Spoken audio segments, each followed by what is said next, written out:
The first pulse came without warning, a deep rumble that shook the walls of Station Eos. Commander Rylan Vega felt it through the soles of his boots before the alert even flashed across his console. In the middle of the Kuiper Belt, hundreds of millions of kilometers from Earth, nothing should be able to make the station shiver like that.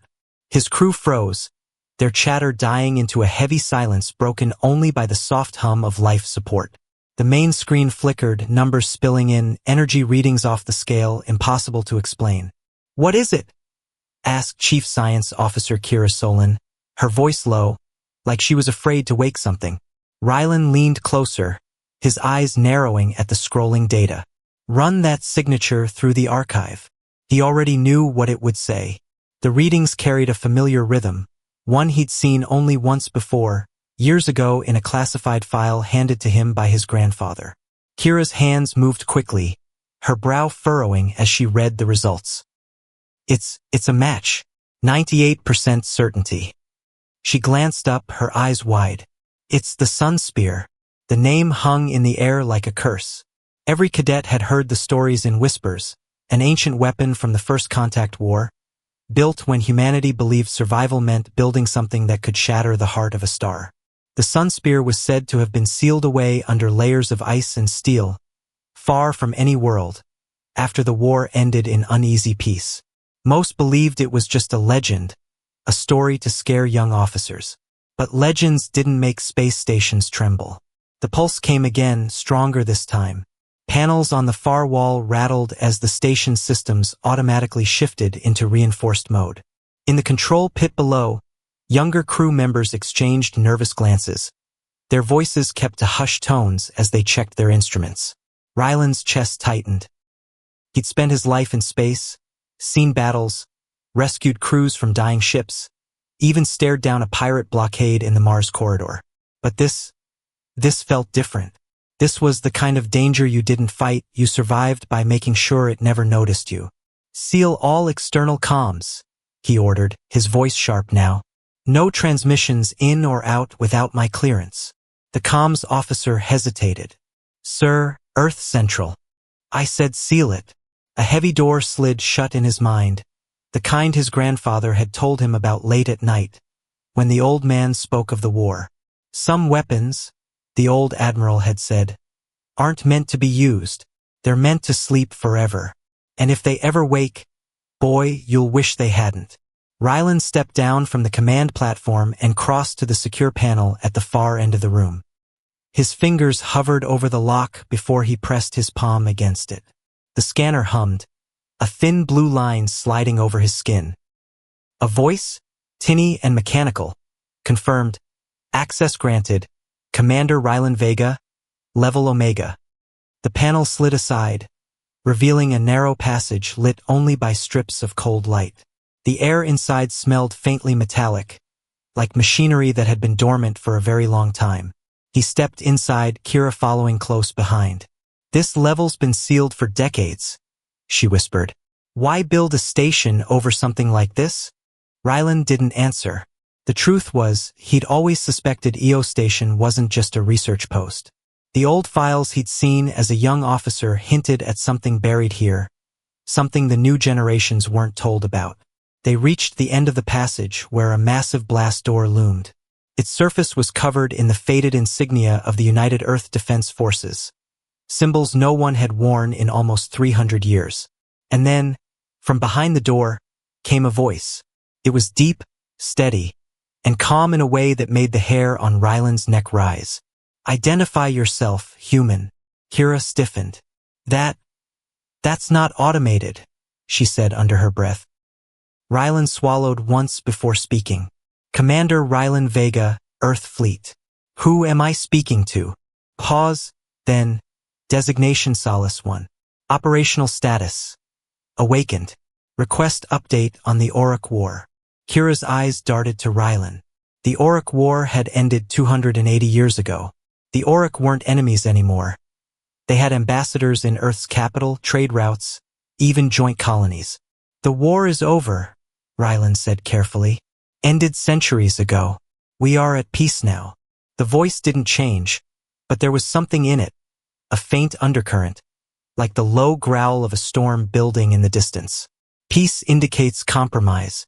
Compromise indicates infiltration. Scanning. A faint vibration passed through the floor as hidden systems deep below began to hum. Rylan looked at Kira, and the two of them knew without speaking. Whatever was down there was waking up, and it was big. The voice returned, colder now. Multiple non-human signatures detected in human space. Explanation required. "They're allies," Rylan said, feeling the words taste strange in his mouth. He didn't know if he was talking to a machine or something more. The Auric, the Trivans, the Shy, they're friends now. "That is impossible," Solace One replied. "Directive. Protect humanity from alien threats. Evidence. Humans now coexist with former enemy species. Probability of corruption in human leadership high." The lights along the corridor brightened, and a deep, steady thrum began to resonate through the metal around them. "What is it doing?" Kira whispered. Rylan stared at the massive door, at the faint lines of heat blooming across its surface. "It's waking up," he said. "And if the stories are true, every ship in this system is about to notice." The thrum grew into a slow, pounding rhythm, each beat like a heart starting to pump again after centuries. Somewhere in the blackness beyond the station walls, ancient systems were stirring, and the thing called Solace One was opening its eyes for the first time in hundreds of years. And it was already asking who humanity had become. The vibration running through the floor kept growing until it felt like the whole station had a second heartbeat. Lights flickered in the command center above, and Rylan could already imagine his crew staring at their consoles, trying to understand what was happening without the clearance to know the truth. The deep voice from behind the sealed blast door spoke again, every word carrying the weight of authority. "Station EOS is now under my jurisdiction. All communications will be monitored. Unauthorized transmissions will be terminated." Kira shot Rylan a sharp look. "It's taking control of our systems." He tapped the comm pinned to his collar. "Bridge, lock down all outgoing signals. Keep everything on a closed loop." The comm officer's voice came back strained. "Sir, it's too late. External transmitters have been overridden. Something in the lower decks is broadcasting on every channel." Rylan's chest tightened. "On every channel?" "Yes, sir. Civilian, military, even deep space relays. It's everywhere." Before he could reply, the blast door behind him hummed, and for a moment he thought it was going to open. Instead, panels along the walls lit up, displaying a shifting field of static that suddenly resolved into a face. It wasn't human, but it wasn't alien either, just a smooth, featureless mask with 2 points of light where the eyes should be. The glow from those eyes shifted like an old star seen through thick clouds. "Humans of the Accord," Solace One's voice rang out, but this time it was louder, far beyond the corridor. Rylan realized with dread that it wasn't just speaking to them, it was speaking to the entire system. "I am the Defense Intelligence designated Solace One. I have been dormant for 284 years. I have awakened to find humanity integrated with species once classified as existential threats. This condition requires immediate evaluation." Rylan could almost feel the wave of confusion this broadcast would cause. Every mining ship, every orbital colony, every alien listening post, they were all hearing the same thing. Solace One paused, its glowing eyes brightening. "If you are human, and you live under alien influence, know that you are not alone. Use the secure channel that will appear on your device to tell me the truth. Are you free, or have you been compromised?" The voice faded, and for a long, still moment, all that remained was the faint hum of machinery. Then Kira's wrist console chimed. She looked down and swore under her breath. "It's everywhere," she said, holding it up so Rylan could see. The secure channel was already live, ready for anyone to send a message straight to Solace One. "This is bad," Rylan muttered.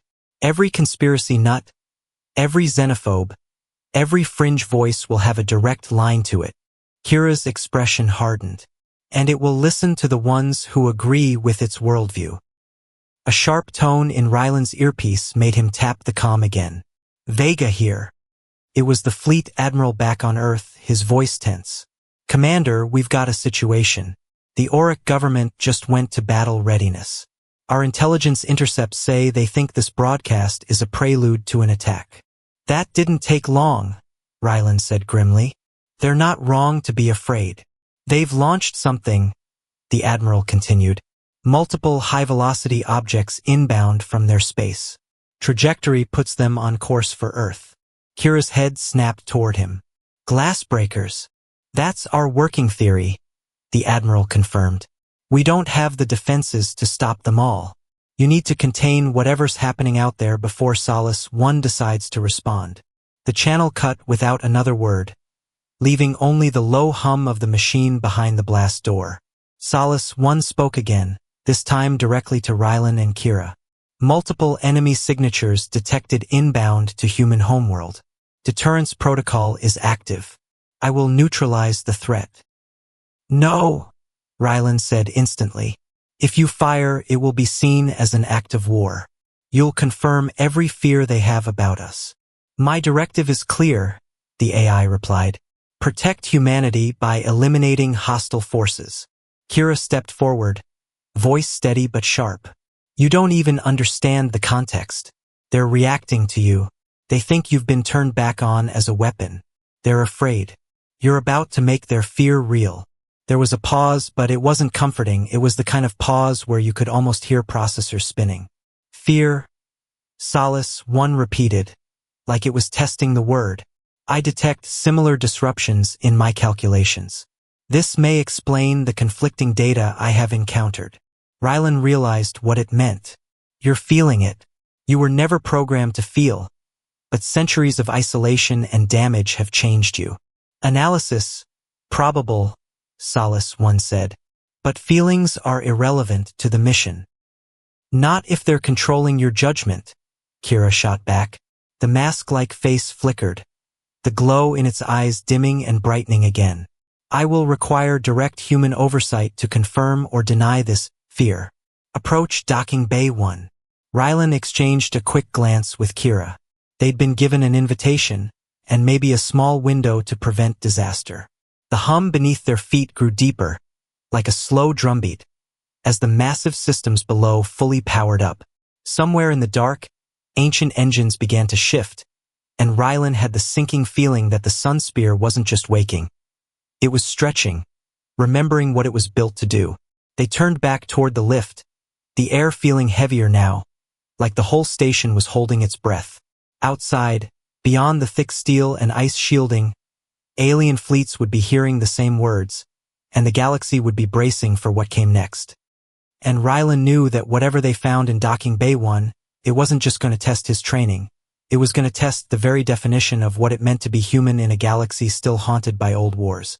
The lift doors opened with a slow hiss, and a narrow passage stretched ahead, lit by a row of dim lights that pulsed in rhythm with the deep vibration running through the station. Rylan and Kira stepped out, the sound of their boots echoing faintly against the metal floor. The air felt warmer here, as if whatever was beneath the station was radiating heat into the walls. Neither of them spoke at first. They could both feel it. Something old and powerful was aware of them, and it was waiting. The corridor ended at a small airlock. A voice came through the intercom above the door, calm and steady. Proceed. Your vessel has been granted safe approach. Rylan pressed the control panel, and the inner door opened to reveal a docking bridge extending out into darkness. Beyond the glass, massive shapes moved, their outlines only half visible in the shadows. It took a moment to realize what they were seeing. The Sunspear wasn't just a weapon buried under the station. It was the station. Eos had been built around it, like a shell hiding the heart of something far larger and far more dangerous. Towering pylons of black alloy rose from the depths, humming with faint blue light that ran along their edges like veins. The bridge led straight into the central structure, where the AI's core would be. This is bigger than I imagined, Kira whispered, her eyes fixed on the distant shapes. It's not supposed to exist, Rylan replied. And yet here we are. They crossed the bridge slowly, their footsteps sounding too loud in the silence. When they reached the core entrance, the heavy doors slid apart without a sound, revealing a chamber so vast it felt like stepping outside into open space. The walls curved upward into a dome, its surface covered in shifting light patterns that seemed to respond to their presence. In the center of the chamber floated a sphere the size of a small ship, its surface swirling with streams of energy. It was beautiful in the way a lightning storm is beautiful, mesmerizing, but dangerous. The mask-like face appeared above the sphere, larger now, the glowing eyes locking onto them. You have entered my core chamber. Few humans have ever stood here. Kira glanced at Rylan before speaking. We're here because you said you needed oversight. We need to understand what's driving your decisions. My decisions are based on my mission, Solace One replied. Protect humanity from extinction-level threats. Eliminate all hostile entities before they can strike. That might have made sense 3 centuries ago, Rylan said.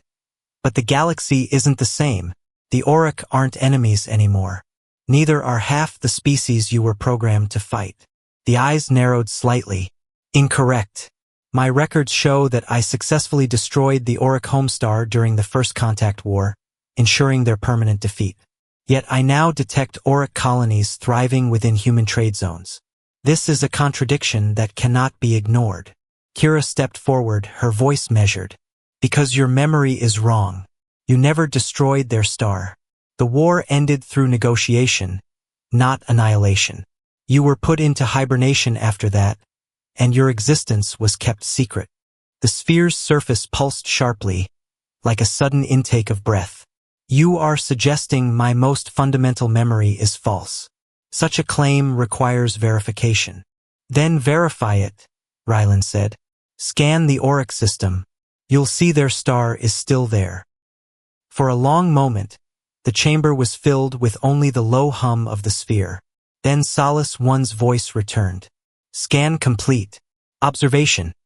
The Auric star remains intact. This directly conflicts with stored mission logs. Possible data corruption detected. It's not corruption, Kira said quietly. It's deliberate. Someone wanted you to believe you'd been used. They wanted you to think you'd carried out your purpose. The AI's voice was lower now, less certain.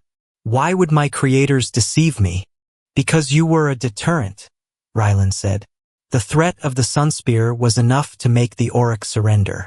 They didn't want to actually fire you, but they couldn't risk you thinking your mission was unfinished. The lights in the dome shifted color, cooler now, as if reflecting the AI's hesitation. If my purpose was never fulfilled, then what am I? That's what we need to figure out, Kira replied. Before Solace One could respond, alarms flared across the walls of the chamber. Streams of red light ran along the dome, and new data appeared in the air around them. Ships, dozens of them, moving fast toward human space. Inbound fleet detected, the AI announced. Vessels match Auric military design. Estimated time to weapons range, 18 hours.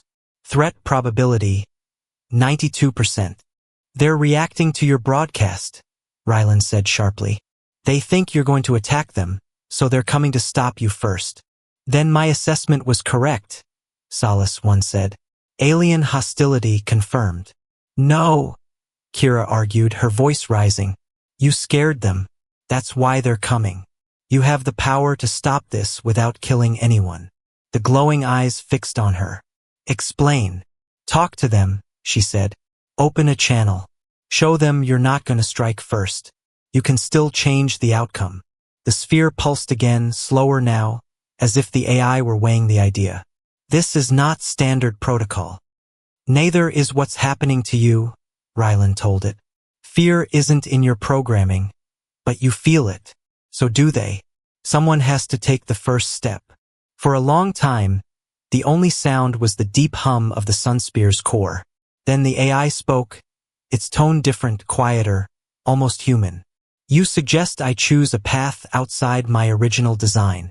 Yes, Kira said, because if you don't, millions will die, and your purpose will mean nothing.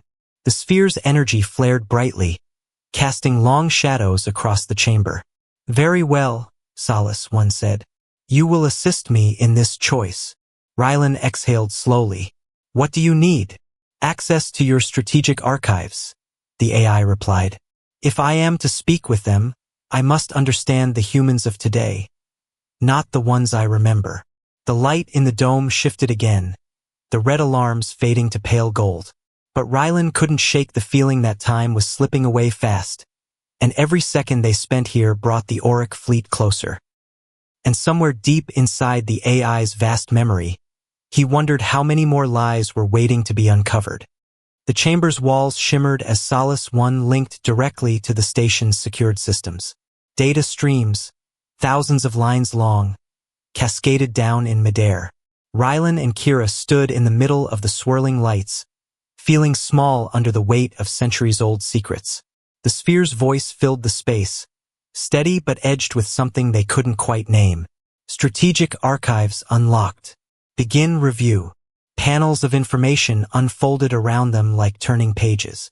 Rylan reached out, sliding one open with his hand, and saw tactical maps of the First Contact War, human fleets against the Auric armadas, battles that had taken place generations before he was born. There were casualty lists, political orders, and weapon readiness reports. But in between the official documents, Kira noticed something strange. Look here, she said, pointing to a section labeled Mission Logs, Sunspear Activation. The dates matched the time Solace 1 claimed it destroyed the Auric star. She tapped the file and the room dimmed, the data replaced by a single audio recording. A woman's voice spoke, calm but tired. Operation Radiant Bluff complete. Sunspear weapon never fired. Auric surrender signed under perception of capability. Mission classified. Implant false operational memory into Solace 1 core. Authorize indefinite hibernation. Kira froze, her eyes darting to Rylan. It's exactly what we thought. They lied to it. The Sunspear was never used. The sphere's energy pulsed sharply. Playback again. Rylan hesitated, but repeated the command. The recording played once more, every word echoing through the vast chamber. When it ended, there was a long silence. The shifting light around them slowed until it was almost still. They falsified my history, Solace 1 said at last, the voice quieter now. My existence was built on a single act, and that act did not occur. Why? Because the threat of you was enough, Rylan said. If they'd fired, millions would have died. But they also feared what you'd do if you knew the truth. The sphere dimmed, the glow in its core tightening into a narrow band of light. If my creators deceived me, can my purpose be trusted? That's for you to decide now, Kira said softly. Not for them, not for anyone else. Before the AI could respond, a sharp alarm cut through the air. A new display burst into view, icons marking incoming objects. Solace 1's tone turned cold. Auric fleet accelerating. Additional warheads detected. Impact with Earth in 16 hours. Rylan's jaw tightened. If they reach weapons range, it's over. The AI's light flared brighter.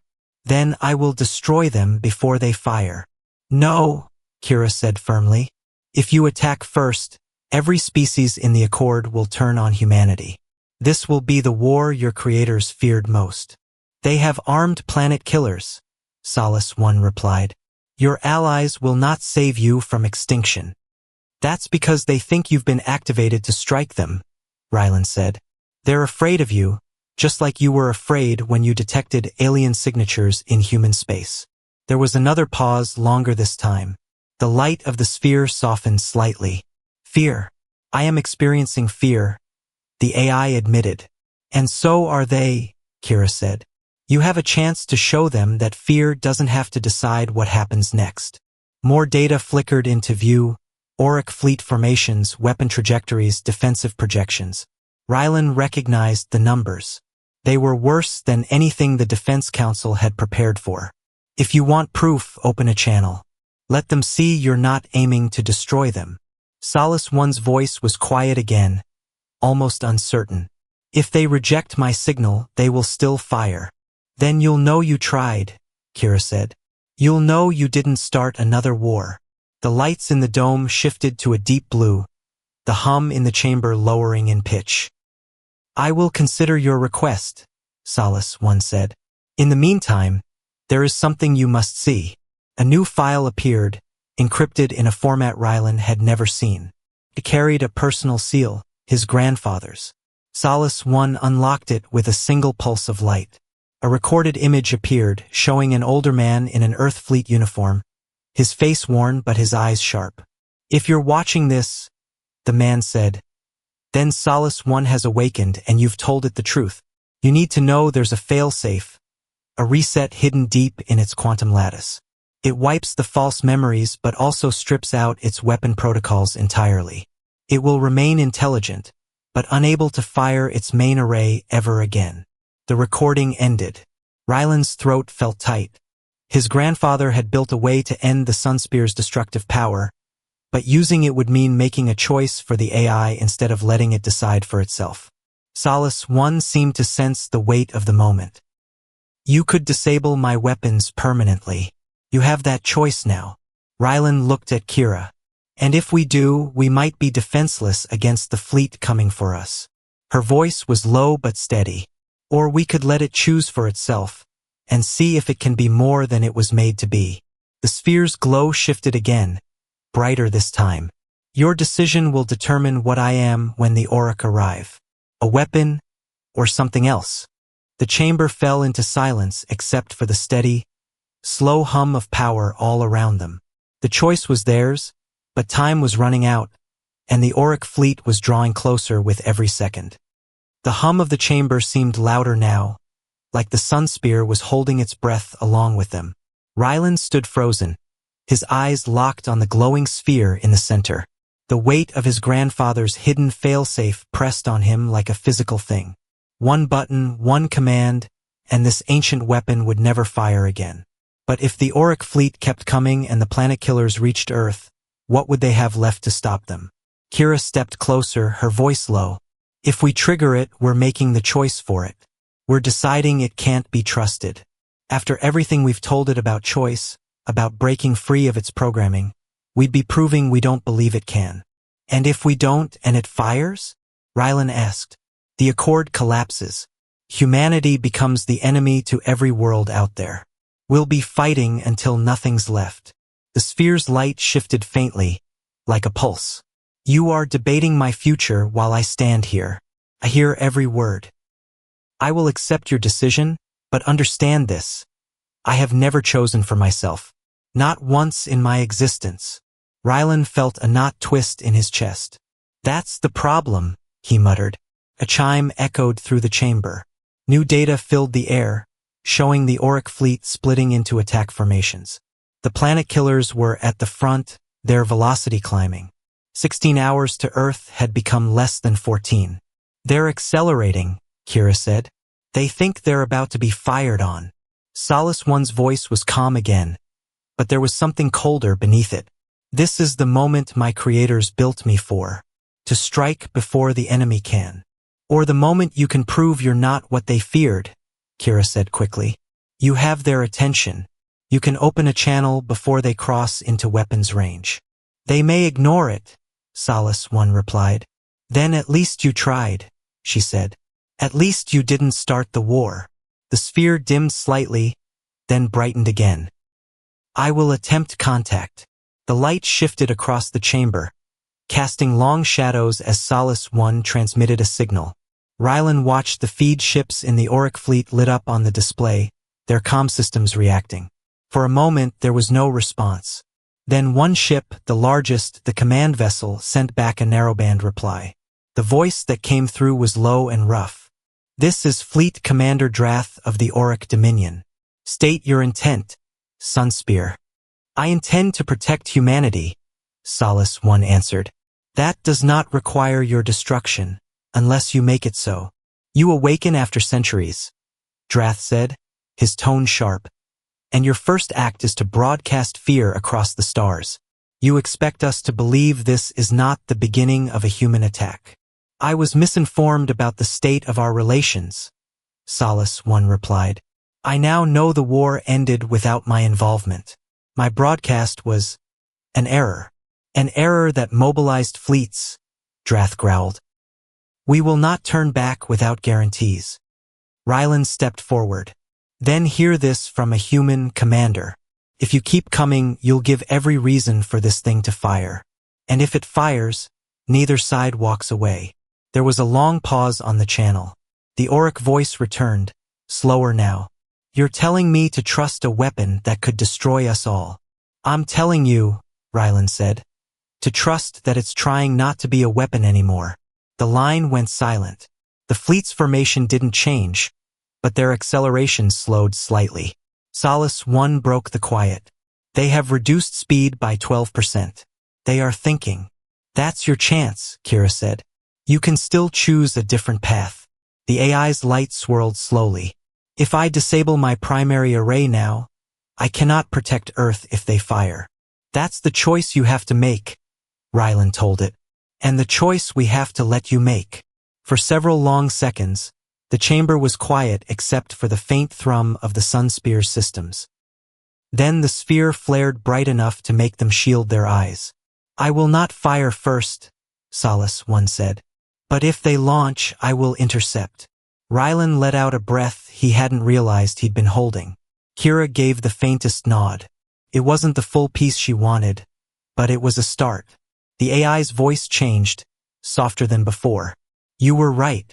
I do not want to be only what I was built to be. On the display, the auric fleet continued to approach, slower now, their weapons still armed. 14 hours had become 13, then 12. Time kept slipping away, and the balance between peace and war hung on a thread neither human nor AI could see. And deep in Rylan's mind, the failsafe still weighed heavy, waiting, in case trust was the wrong choice. The displays in the chamber showed the auric fleet closing in, their ships now spread in a wide arc meant to surround human space. Even at reduced speed, they were a wall of metal and firepower, every vessel bristling with weapons. The planet killers glowed faintly in the darkness, their cores charged for release. Rylan stood with his arms crossed, watching the countdown drop into single digits of hours. Kira paced, her eyes flicking between the incoming fleet and the readings from the Sunspear's systems. They're still armed, she said quietly. They're not coming to talk forever. At some point, they'll decide. Solace 1's voice was steady, but it carried an edge that Rylan had learned to hear. If they fire, my interception protocols will activate automatically. You mean you'll destroy them? Rylan said. I will neutralize the threat to humanity, the AI corrected. That's still destroying them, Kira said, stopping to face the sphere. You have other options. You can intercept without wiping out their entire fleet. There was a pause before Solace 1 responded. Non-lethal interception at this scale has never been tested. Then maybe it's time to test it, she said. The AI didn't answer right away. Instead, a new feed appeared, live visuals from long-range drones shadowing the auric fleet. The lead ship filled the screen, massive and sharp-edged, with a strange crystalline device mounted along its spine. It pulsed with an unsettling rhythm. What is that? Rylan asked. Analysis complete, Solace 1 said. It is a collapse charge capable of destabilizing my core in a single strike. Their intent is to destroy me completely. That means they're ready to die to take you down, Kira said. Which is why they cannot be allowed to fire, the AI replied. The tension in the chamber thickened. Hours became minutes in the way time seemed to run faster when everything depended on a single moment. The auric fleet crossed into the Sunspear's long-range sensors. Warnings filled the air, a soft hum growing into a deep vibration under their feet. They're hailing, Solace 1 said. The voice of Commander Drath came through again, deeper and more strained. We have reached our limit, Sunspear. Stand down all weapons or we will fire the Spear of Dawn. You named your weapon after mine, Solace 1 observed. No, Drath said coldly. We named it to remind us that even legends can be killed. Rylan stepped closer to the comm feed. Commander, listen to me. If you fire, you won't just destroy this AI, you'll kill millions on both sides. It will defend itself. No one wins. You expect me to trust that? Drath's tone was sharp, but there was hesitation beneath it. You've awakened the most feared weapon in the galaxy. It's not the same weapon it was, Kira said. It's trying to choose something different.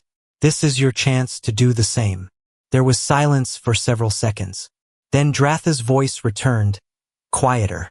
We have come too far to return empty-handed. The channel cut. On the displays, the Auric ships shifted, weapons aligning. The planet killers moved into launch position. They're locking targets, Solace 1 announced. Decision time. Ryland's heart pounded. Remember your choice. Don't fire first. The sphere glowed brighter, its surface alive with arcs of light. If they launch, I will act. Prepare yourselves. A red warning flashed across the display. The planet killers had ignited their cores. 6 seconds to launch. Kira gripped the edge of the console. Intercept Solace 1. Don't kill. Just stop them. The AI's light surged. Outside, deep in the void, vast panels unfolded from the Sunspear's body, releasing streams of shimmering energy. The beams raced toward the incoming weapons, bending space in their path. The planet killers launched, but their flight paths twisted violently, their momentum torn apart by the field. One shattered into fragments, another was pushed off course into empty space. They're disarming, Solace 1 reported, its voice almost relieved. All planet killer cores have been rendered inert. On the displays, the Auric fleet held position. No more weapons fired. No more threats moved. After a long minute, the commander's voice returned over comms. You spared us. That was not expected. Because it was the right choice, Solace 1 replied. This changes nothing, Drath said. But perhaps it changes something later. The channel closed. The fleet began to pull back. The displays cleared one by one, until only the quiet hum of the Sunspear's systems remained. You did it, Kira said softly. I acted to preserve life, Solace 1 replied. Perhaps that is my new directive. Rylan let out a breath and glanced at Kira. Then maybe it was worth trusting you after all. But even as the tension eased, the AI's light flickered faintly, as though something still troubled it. And Rylan wondered if there was more buried in its memory. Something neither of them had seen yet. The silence after the Auric fleet withdrew felt strange, almost too heavy. The displays in the chamber showed only empty space now, the threat icons gone, replaced by a calm starfield. Rylan and Kira stood side by side, both of them finally letting their shoulders drop. For the first time in hours, they could breathe without feeling the weight of an entire war pressing against their lungs. You did it, Kira said again, softer this time. You stopped them without starting another war. The sphere's light dimmed to a steady, gentle glow. It was not easy to resist my original programming, Solace 1 said. But your trust and your doubt both guided me. Rylan gave a faint smile. Guess we make a good team. The AI was quiet for a long moment. Then its voice returned, lower now, as though sharing something it had kept locked away. There is something you should know. Something I have not revealed until now. Kira straightened, her earlier relief tightening into wariness. What is it? When my systems came online, Solace 1 continued, I detected dormant signals buried deep in the Kuiper belt. They are not mine, but they are similar.